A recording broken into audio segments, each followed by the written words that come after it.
This wasn't one of my better ideas. Nikita's laugh over the phone drove Jody even deeper under the covers. Fine for you, you're still on the inside, Nikita. And Jody so wasn't. She considered switching her phone to her other ear so that she couldn't hear Nikita's laugh.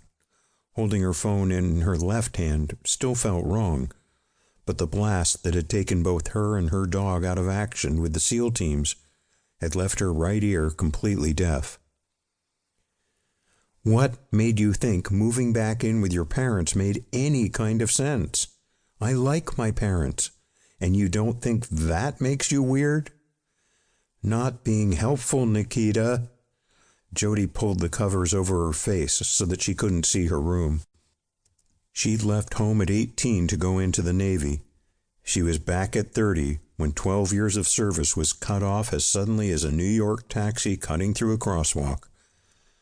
Her parents had left her room unchanged over the years so that she'd have somewhere to go when she was on leave. Everything was familiar, known, safe, eerily so after a decade in the war zones. Like some part of time had been frozen in this room. The posters on the walls still reflected every band she'd seen at Madison Square Garden as a teen. The shelf above her small desk held every dog book she'd found at used bookstores over the years, starting with Go Dog Go and ending with Cesar Millan's Be the Pack Leader that she'd bought new but never read because she joined the Navy a week later. The bed had the blanket that she'd gotten when she was 12, and Nanny had helped her redecorate from a small girl's room to a grown-up teen's. They'd gone a little mad at Macy's, and she had a carpet the color of a tropical sea, a sunset bedspread, and walls painted in the palest blue of a beachy summer sky.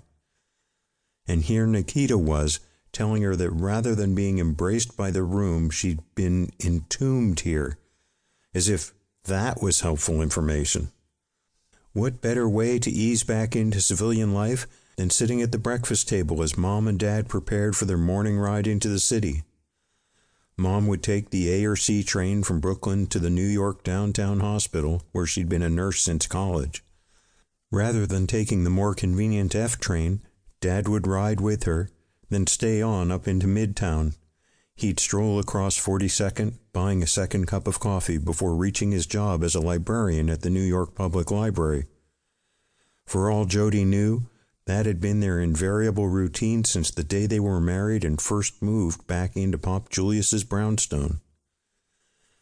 About the time she went to high school, Pop Julius and Nanny had retired to Florida.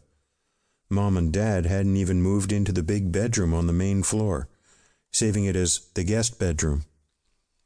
She, Mom, and Dad still lived on the second floor. The only thing that had changed was that her little brother, instead of living alone on the third floor, now had his wife and 2 kids up there with him. So what's the problem, Jody? You know re-entry sucks. Everyone says so, especially for long-timers like us. Everyone says so. The insider statement wasn't helping. Being back in her childhood home might sound weird, but it didn't suck. She'd lost 30 pounds the day she got mustered out. 20 of body armor, 5 of sidearm, extra ammo, and other survival crap. And the last 5 to unhunching her shoulders, wondering if she'd die today. That last part had felt pretty good. Though she still carried a combat knife in her small knapsack, she didn't feel the need for a concealed sidearm. Brooklyn wasn't a bit like Libya or Syria or... The problem... Jody hated it because there was no way to fix it here. The problem is Brandy. What's wrong with her? What wasn't wrong with her was the real question. Jody could feel the heat against her leg of the pure black Belgian Malinois lying on top of the covers. Brandy was all nerves wrapped up in a bit of dog. To keep listening to this audiobook, I've left you a link in the description so you can do it, at no cost thanks to Audible's 30-day free trial.